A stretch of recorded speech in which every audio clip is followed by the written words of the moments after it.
File photo. AFP. The bodies of 5 people, believed to be a couple and their 3 children, were found on a pig farm in northeastern France on Tuesday.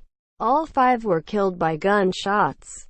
The bodies were discovered on the farm in the village of Neuville-Net-Catalan in the Ain department at 8:30 a.m. on Tuesday morning by firefighters.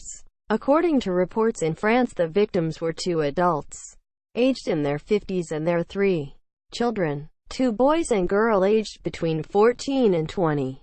The alarm was raised by an employee at the farm who discovered the bodies.